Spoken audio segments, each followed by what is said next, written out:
राधे राधे भक्तों, आज हम सुनेंगे भौम प्रदोष व्रत कथा। इस कथा के पढ़ने व सुनने से भगवान शिव और हनुमान जी की असीम कृपा मिलती है।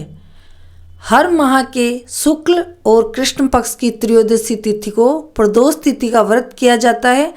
प्रदोष व्रत की तिथि जब मंगलवार को आती है तब उसे भौम प्रदोष व्रत के नाम से जाना जाता है। भौम प्रदोष व्रत में कथा सुनना व कहना बहुत पुण्य फलदायी होता है और इस कथा से पूजा भी पूरी होती है। मान्यता है कि भौम प्रदोष व्रत की कथा सुनने व कहने से देवों के देव महादेव का आशीर्वाद प्राप्त होता है और आर्थिक परेशानियों से मुक्ति मिलती है। आइए जानते हैं भौम प्रदोष व्रत की कथा के बारे में। सूत जी बोले, अब मैं मंगल त्रयोदशी प्रदोष व्रत का विधि विधान कहता हूँ। मंगलवार का दिन व्याधियों का नाशक है।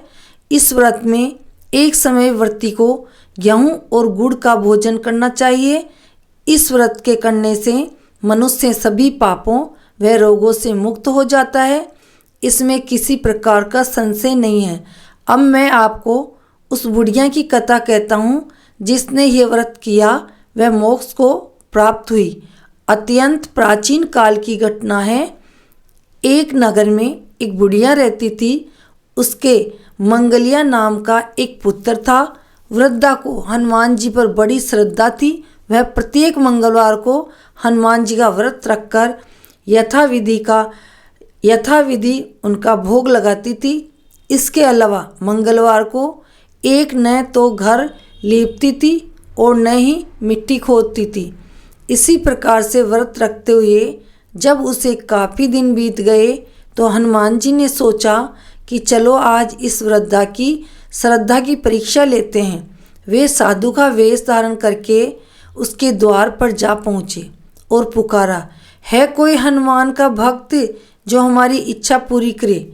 वृद्धा ने यह पुकार सुनी तो बाहर आई और महाराज क्या आज्ञा है। साधु वेशधारी हनुमान जी बोले कि मैं बहुत भूखा हूँ, भोजन करूँगा, तू थोड़ी सी जमीन लीप दे। वृद्धा बड़ी दुविधा में पड़ गई।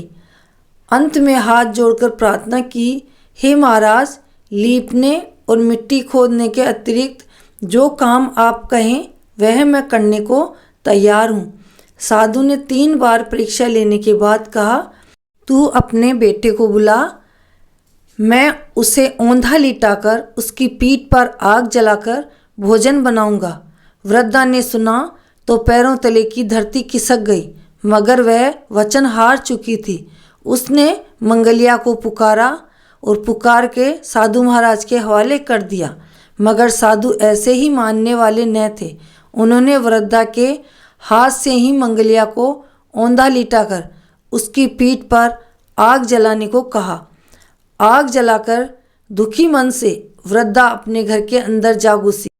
इधर भोजन बनाकर साधु ने वृद्धा को बुलाकर कहा, तुम अपने पुत्र को पुकारो ताकि वह भी आकर भोग लगा ले। इस पर वृद्धा बोली, उसका नाम लेकर मुझे और कष्ट न पहुँचाओ। लेकिन जब साधु महाराज नहीं माने तो वृद्धा ने अपने पुत्र को आवाज़ लगाई। तभी मंगल बाहर से हंसता खेलता हुआ दौड़ता हुआ आया। अपने पुत्र को जीवित देख वृद्धा को बहुत आश्चर्य हुआ और साधु के चरणों में गिर पड़ी। हनुमान जी अपने वास्तविक रूप में प्रकट हुए और वृद्धा को भक्ति का आशीर्वाद दिया। बोलो बजरंग बली की जय।